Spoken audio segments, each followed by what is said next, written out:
of us have really, really busy lives, so an opportunity to spend some time thinking on your own has to be grabbed at odd times. Well, some of you will see me respond to your emails or posts on the Facebook account at 4, 3, 1:30 in the morning, because I grab that time, 1 o'clock to 5 o'clock, with intermittent fits of sleep, to read and to think about things and then write them down, because if I don't write them down, I'll go to sleep and forget them. I've been reading a lot about economics and about money and what the real purpose of money is. It's really strange when you start to think about money, especially paper money. Now, the Constitution of the United States says we have the right to coin money. Well, if you coin money, you are actually using a precious metal and coining the money. You're not printing on a piece of paper.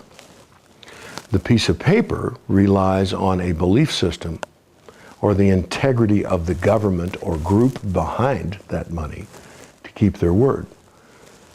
Now, you would say debasing the currency is something that most people don't understand. The Romans did it. They took the precious metals out of their money. They debased the currency until people lost confidence in the currency.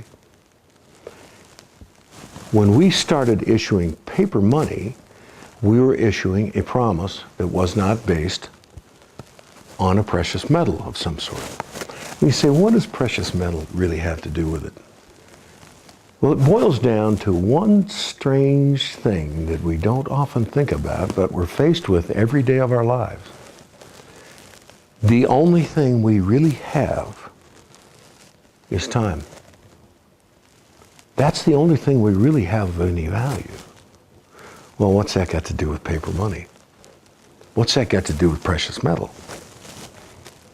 We will often ask ourselves the question, how difficult was it for this person to become a great violinist?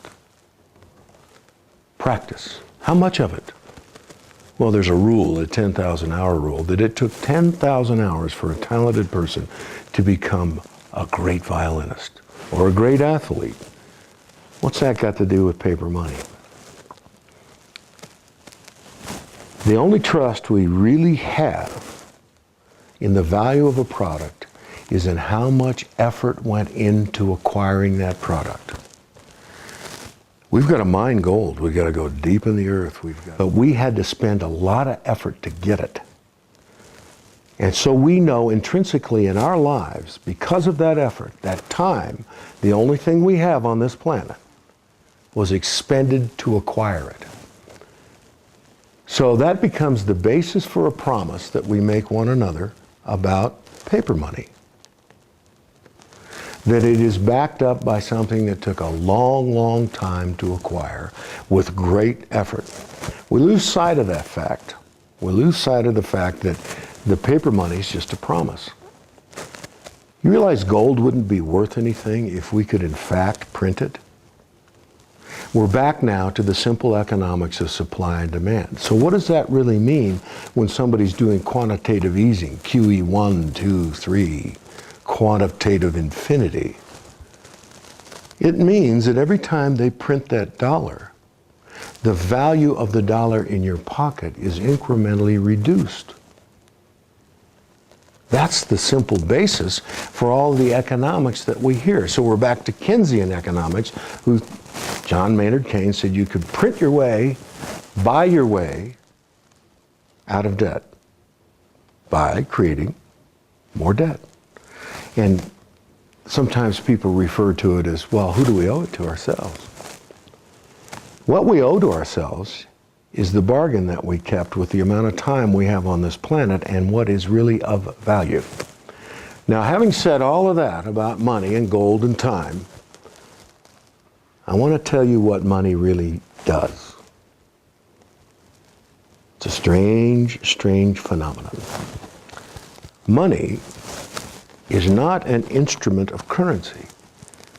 Money is an instrument of information. Money actually gives the people who need the information critical information in times when they need it, in real time. That sounds strange, doesn't it? Well, pick up a book called iPencil and see what it takes to build a pencil. And if anybody interferes with any process in building that pencil, you don't get the pencil. That's real-time information based on what money is doing in the marketplace. So what happens if we interfere with the money? We take critical information, real-time information out of the loop, and we stop the process. Now, when the processes like the United States are so big, we fail to recognize them. The next thing we'll do is step in and create a regulation to fix a problem that we caused by interfering with the flow of information. So, back to my 1 o'clock to 5 o'clock. To try to put this into some context, I wrote this. The real purpose of money is to transmit information about markets. The information is valuable to different people for different reasons. This targeted information happens in real time, ever changing to transmit its unique message to anyone engaged in any form of commerce. Interrupting the real-time flow of this information with regulation and centralized command structures is like changing the addresses on all the mail containing emergency notifications. Those who now receive this critical information neither need it nor understand it. The shelf life of real-time information, that critical information needed in the chain of commerce, is less than the time it takes to open the message and read it. The lifeblood of production and commerce, real-time information, the currency, dies in the hands of a fool